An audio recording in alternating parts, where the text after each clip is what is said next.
Evangelho segundo São João. Naquele tempo, falou Jesus às turbas dos judeus, dizendo: Eu sou a luz do mundo. O que me segue não anda nas trevas, mas terá a luz da vida. E os fariseus disseram-lhe: Tu dás testemunho de ti mesmo, o teu testemunho não é verdadeiro. E respondeu Jesus e disse-lhes: Embora eu dê testemunho de mim mesmo, o meu testemunho é verdadeiro, porque sei de onde vim e para onde vou. Mas vós não sabeis de onde eu venho, nem para onde vou. Vós julgais segundo a carne. Eu a ninguém julgo, e se julgo alguém, o meu juízo é verdadeiro, porque eu não sou só, eu sou com o Pai, que me enviou. E na vossa lei está escrito que o testemunho de duas pessoas é verdadeiro. Sou eu que dou testemunho de mim mesmo, e meu Pai, que me enviou, também dá testemunho de mim. Disseram-lhe, pois: Onde está teu Pai? Jesus respondeu: Não conheceis nem a mim, nem a meu Pai. Se me conhecesseis a mim, certamente conheceríeis também meu Pai. Essas palavras disse-as no gasofilácio, ensinando no templo, e ninguém o prendeu, porque ainda não tinha chegado a sua hora. Ave Maria, cheia de graça, o Senhor é convosco. Bendita sois vós entre as mulheres, e bendito é o fruto de vosso ventre, Jesus. Santa Maria, Mãe de Deus, rogai por nós, pecadores, agora e na hora de nossa morte. Amém. Louvado seja nosso Senhor Jesus Cristo. Para sempre seja louvado nossa Mãe Maria Santíssima. Em nome do Padre, do Filho e do Espírito Santo. Amém. Podem sentar-se. A epístola é extraída do profeta Isaías. Eis o que diz o Senhor: Eu te ouvi no tempo favorável, auxiliei-te no dia da salvação, e conservei-te, e te constituí por aliança do povo, para restaurares a terra e possuíres as heranças devastadas, para dizeres aos que estão em cadeias: Sai, e aos que estão nas trevas: Vede a luz. Ao longo dos caminhos encontrarão com que se alimentar, e em todas as planícies haverá o que comer para eles. Não padecerão fome, nem terão sede, e não os molestarão o calor nem o sol, porque o que tem compaixão deles os governará, e os levará a beber às fontes das águas. E converterei em caminhos todos os seus montes, e as minhas veredas serão alteadas. Eis estes virão de longe, e aqueles do setentrião e do mar, e aqueles outros da terra do meio-dia. Louvai céus e regozija-te terra, fazei retinir ó montes, louvores festivos, porque o Senhor consolou o seu povo, e ele se compadecerá dos seus pobres. Entretanto, disse Sião: O Senhor desamparou-me, o Senhor esqueceu-se de mim. Porventura pode uma mulher esquecer-se do seu menino de peito, de sorte que não tenha compaixão dos filhos de suas entranhas? Porém, ainda que ela se esquecesse dele, eu não me esquecerei de ti, diz o Senhor Onipotente. Ave Maria, cheia de graça, o Senhor é convosco. Bendita sois vós entre as mulheres, e bendito é o fruto de vosso ventre, Jesus. Santa Maria, Mãe de Deus, rogai por nós, pecadores, agora e na hora de nossa morte. Amém. Louvado seja nosso Senhor Jesus Cristo. Para sempre seja louvado nossa Mãe Maria Santíssima. Em nome do Padre, do Filho e do Espírito Santo. Amém.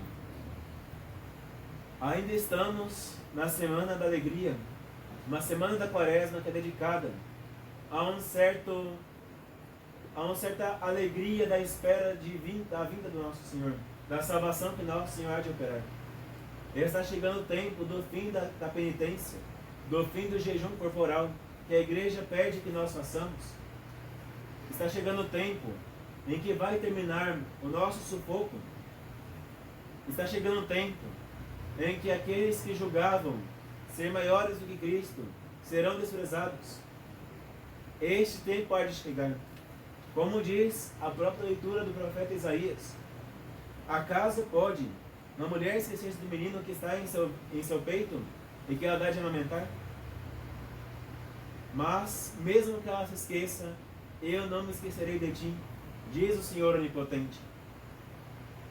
Uma mulher que amamenta, uma mãe que está dando de mamar a seu filho, não é onipotente. Claro que para a criança, esta mãe é praticamente onipotente, porque lhe dá vida, lhe dá movimentos, limpa-lhe, cuida dela. Todavia, essa mãe não é onipotente, tem fraquezas, pode ficar doente. A criança, mesmo que esteja sendo bem cuidada, ainda tem o risco de adoecer, gripar, ficar febril, resfriar-se. E ainda assim, mesmo uma mãe terrena é capaz de abandonar seu filho e não ter nenhum remorso disso. Quantas mães desnaturadas abandonam seus filhos? Quantas piores ainda matam seus filhos nos seus ventres? E não se recordam nem um pouco dessa criança. Somente tem remordimento por ter tirado uma vida, mas não pensam um segundo que a vida que tiraram era parte dela mesma. Estamos num tempo em que as mães esquecem muito mais de seus filhos. Todavia, o Senhor que fez o céu e a terra não esquece de nós. Quem segue nosso Senhor não anda nas trevas, mas terá a luz da vida. Nós podemos estar aparentemente nas trevas, porque o mundo, de fato, jaz do maligno. E o maligno nos oferece trevas, nos oferece as sombras da morte, nos oferece o pecado. O mundo jaz no maligno. O mundo é mal pagador e paga só com ingratidão. O mundo jaz no maligno. A nossa carne, tal e qual, depravada como é, nos oferece, nos tenta a perversidade, a maldade, a gula, a ambição, a impureza e aos demais pecados. O mundo jaz no maligno, mas aquele que segue Cristo não andará nas trevas e sombras da morte, mas terá a luz da vida.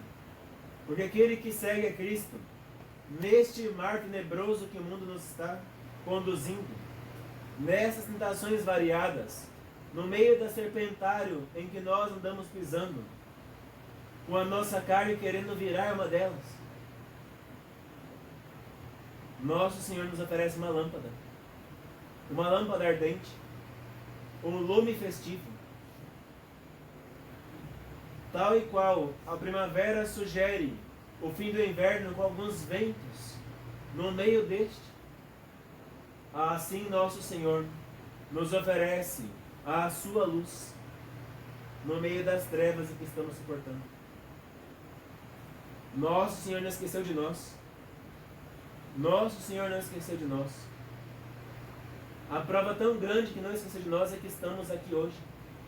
Que temos aqui no Brasil, nessa terra de Santa Cruz, a Santa Missa e os sacramentos. Não com a frequência que gostaríamos, mas pensemos um pouco. Quantos países do mundo não tem um sacerdote? Quantos países no mundo há que não temos um bispo? A Bolívia, um país vizinho a nós, não tem um padre. Na África, quantos padres temos? Eu conheço 6. No continente africano inteiro, que é muito maior do que o Brasil. Na Ásia, eu não conheço ninguém. Depois que o Monsenhor Tuque morreu, não sei se sobrou algum bispo, algum padre na Ásia.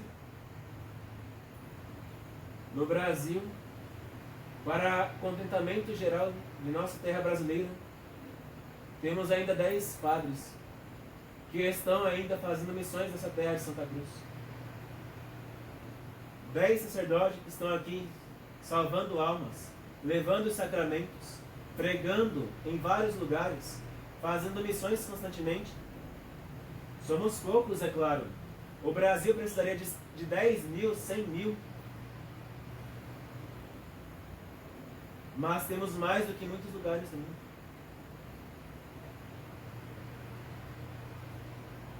Neste tempo que nós estamos, nosso Senhor olhou para nós. Olhou para os sacrifícios com que foram fundadas as terras brasileiras. Olhou para o sacrifício que Portugal teve de fazer aquela navegação distante, vários dias em que aqueles marinheiros enfrentarão chuvas, tempestades, sol constante e nem um sinal de terra para chegarem aqui, trazerem não somente civilização para essas terras, mas trazerem mais do que nunca a luz da fé. E nosso Senhor olhou para o sacrifício de nossos avós, olhou para o sacrifício de nossos bisavós, que lutaram para conservar viva a chama da fé católica neste Brasil. Aquelas pessoas de interior que tinham missa uma vez a cada 3 meses. Olhou para o sacrifício daquelas pessoas que conservaram-se ensinando e aprendendo o catecismo, rezando o rosário todos os dias, vivendo uma vida cristã constante nessas terras que um dia foram católicas, 95% católicas. Nosso Senhor compadeceu-se de nós e nos deu o lume da verdade e da fé. Devemos então aproveitarmos disso, aproveitarmos deste testemunho que é verdadeiro e santo. Nenhum de nós aqui está testemunhando por si mesmo.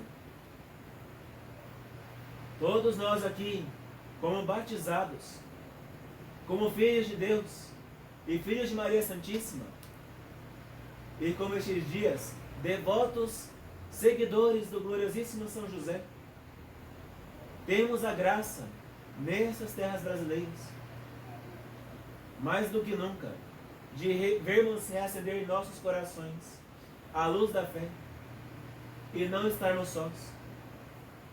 Temos conosco, para dar testemunha conosco, Jesus, Maria e José.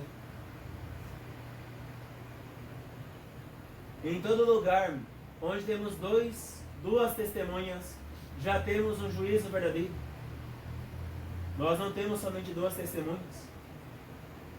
Temos a Sagrada Família, temos a Santíssima Trindade Onipotente, temos 20.000 santos canonizados, fora os beatos, temos toda a Igreja triunfante, temos na glória da união que temos com a Igreja padecente, temos a honra de sermos unidos à Igreja militante, que está sobre a terra. Nós temos a honra e a dita de nessas terras brasileiras podermos nos alegrar. O mundo nos quer ver derrotados. O mundo nos quer no chão. Falou, acabou a Igreja Católica, acabou a verdadeira fé. Nós tomamos os templos, tomamos as basílicas, tomamos Roma, tomamos todos os campanários, tomamos as nações. Não há um presidente que seja católico. A maioria dos reinados que subsistem são protestantes ou pagãos.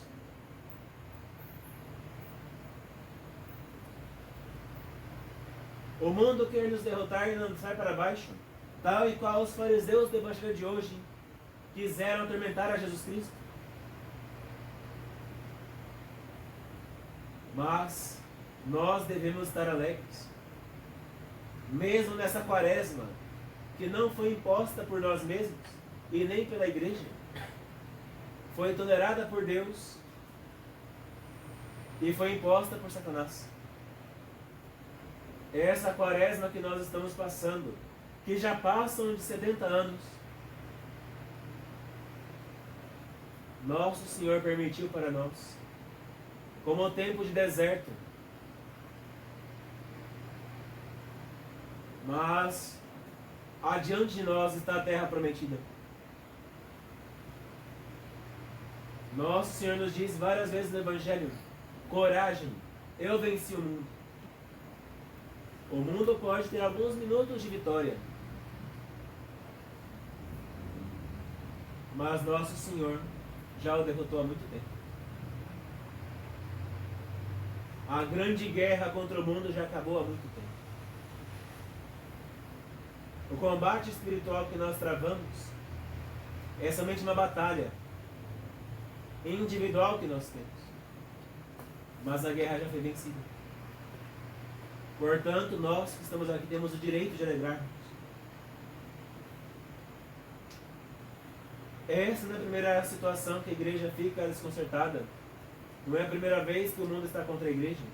Não é a primeira vez, e não será a última, que o mundo irá perseguir os verdadeiros cristãos. Temos o exemplo dos mártires do começo do cristianismo. Tempo louvável. O sangue dos mártires é semente de novos cristãos.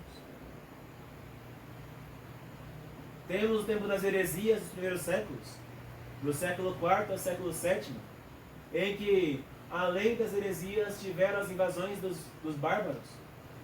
E muitos dos padres foram expulsos de seus templos, das igrejas, e tiveram que celebrar escondidos de novo. E isso com vários templos e sacrários adornados, sendo usufruídos por hereges ou por pessoas de má índole. Depois vieram os muçulmanos e quase destruíram a Europa e tornaram a Europa uma sociedade mais pagã do que começou. Depois vieram outras pessoas loucas que incentivavam o suicídio, incentivavam o aborto, incentivavam maldades, bem no século XIII. Depois vieram os protestantes, e mais calamidade, mais perseguição. Não se contentaram em destruir a fé das pessoas. Quiseram destruir também os lugares de devoção, destruir as sagradas imagens, destruir tudo aquilo que a igreja lutou tanto tempo para conservar. Destruir o Santíssimo Sacramento em muitos lugares. Mas hoje vamos falar em específico do século de terror, o século XVIII. Não faz muito tempo. Pouquinho mais de 200 anos atrás. Surgiu uma catástrofe chamada Revolução Francesa. Mau nome, claro, porque de francês não tinha nada. Era mais pagã e mais gaulesa do que francesa.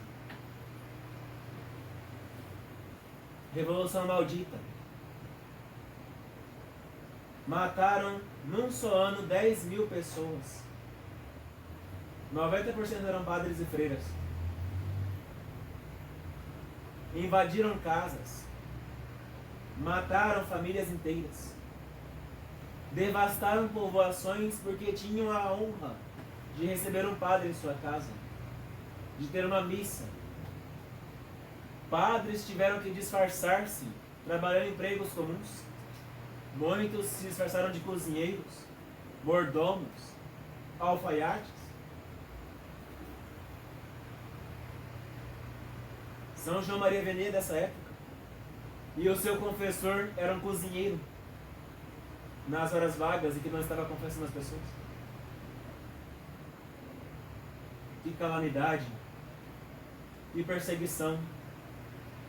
Grandes nomes da ciência, como o padre Lavoisier, foram mortos. Grandes almas fervorosas, 16 monjas em Compiègne, foram brutalmente assassinadas em praça pública. Conventos em que foram todos mortos. Mas Nosso Senhor chegou. 1789 foi um ano de terror. Chegou o final do ano e o homem que trouxe calamidade viu a guilhotina no seu pescoço. Nosso Senhor demora um pouco para fazer o bem. Que eu digo, para fazer o bem civilmente e socialmente. Mas Nosso Senhor não falta. Ele dá-nos um tempo em que a perseguição parece grave. Dá um tempo que parece longe de nós. Mas, mesmo que a mãe esqueça de seus filhos, eu jamais esquecerei de ti. E Nosso Senhor vem em nosso socorro. em nosso auxílio e nos liberte desses vales tenebrosos. Tenhamos coragem, tenhamos convicção. Não tenhamos medo e principalmente alegremos. Eis que está próxima a primavera. O tempo de inverno está quase no fim. Eis que o tempo no deserto está passando.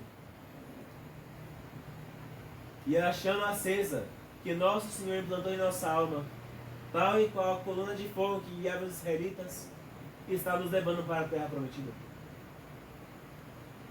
Coragem, falta pouco tempo. E eis que a paixão irá terminar. E então virá uma Páscoa sem fim. Coragem, porque nosso Senhor já venceu muito. E nós venceremos também as nossas batalhas de cada dia. Ave Maria Puríssima. Sem pecado concebida.